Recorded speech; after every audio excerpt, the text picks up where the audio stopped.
ಇವತ್ತು night fan ಇಲ್ದಿರೋದಕ್ಕೆ ನಿದ್ದೆನೇ ಇಲ್ಲ guys. Hello guys, welcome back to our YouTube channel, YouTube insta family. Good morning. ಬಾರೋ ಅಪರೂಪದ ಮುಳ್ಳಂದಿ.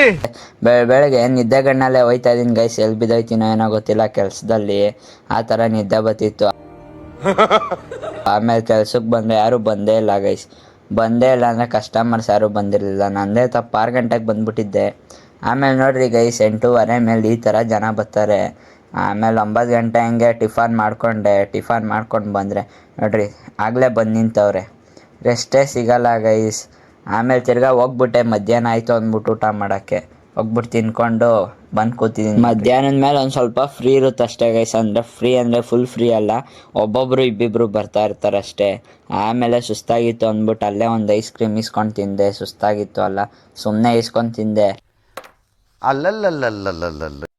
ಆಮೇಲೆ ಅಲ್ಲೇ ಬೇಲ್ಪುರಿ ತಿನ್ಕೊಂಡು ಮನೆ ಕಡೆಗೆ ಬಂದೆ ಗೈಸ್. ಮನೆಗೆ ಬಂದು ತಿರ್ಗಾ ಪಂಕಾಗಿ ರೆಡಿ ಆಗಿಬಿಟ್ಟು ಕ್ಲಾಸ್ಗೆ ಹೋಗ್ತಾ ಇದ್ದೀನಿ ಗೈಸ್. ಬನ್ನಿ, ಅಲ್ಲೊಂದ್ಮೇಲೆ ಸಿಗ್ತೀನಿ, ಏನು ಮಾಡ್ತಾರೆ ನೋಡೋಣ. ನಡಿ ಗೈಸ್. ಟೀನ್ಸ್ ಬ್ಯಾಚ್ ಮುಗ್ದೋಗೋ ಟೈಮಾಗಿ ಬಂದಿದ್ದೆ. ಟೀನ್ಸ್ ಬ್ಯಾಚ್ ಟೈಮಲ್ಲೇ ಬರ್ತಿದ್ದವನು. ಆಯಿತು. ಆಮೇಲೆ ನೋಡ್ರಿ ಅಪರೂಪಕ್ಕೆ ಬಂದ ಅತಿಥಿ ಗೈಸ್ ಇವರು. 2 ವರ್ಷ ಆದಮೇಲೆ ಕ್ಲಾಸಿಗೆ ಬಂದವ್ರು ನೋಡ್ರಿ, ದುಪ್ತಿ ಅಕ್ಕ ಅಂತಿವರು. ಅವ್ರೇನಾದ್ರು ಗೊತ್ತಿದ್ರೆ ನಿಮಗೆ ಕಮೆಂಟ್ ಹಾಕಿ. ಮನೆಗೆ ಬಂದು ಜ್ಯೂಸ್ ಕುಡಿದ್ಬಿಟ್ಟು ಇವತ್ತಿನ ಲೈನ್ ಈ ಥರ ಇತ್ತು ಕೇಳಿ ಗೈಸ್. ಅವಳಿಗೆ ನನ್ನ ನೆನಪೇ ಇಲ್ಲ, ನನಗೆ ಅವಳು ನೆನಪಾಗದ ದಿನಗಳಿಲ್ಲ. ಹೆಂಗಿದೆ ಅಂತ ಕಮೆಂಟ್ ಹಾಕಿ ಗೈಸ್. ಕವನಗಾರ ಆಗಿಗ್ಬಿಟ್ಟಿನೋ ಅಂತ ಭಯ ನನಗೆ. ಹೆಂಗಿದೆ ಅಂತ ಕಮೆಂಟ್ ಹಾಕಿ. ಫಾಲೋ ಮತ್ತು ಸಬ್ಸ್ಕ್ರೈಬ್ ಮಾಡ್ಕೊಳ್ರಿ, ಯಾರು ಮಾಡ್ಕೊತಾನೆ ಇಲ್ಲ. ಸರಿ, ಬಾಯ್, ಪೀಸ್.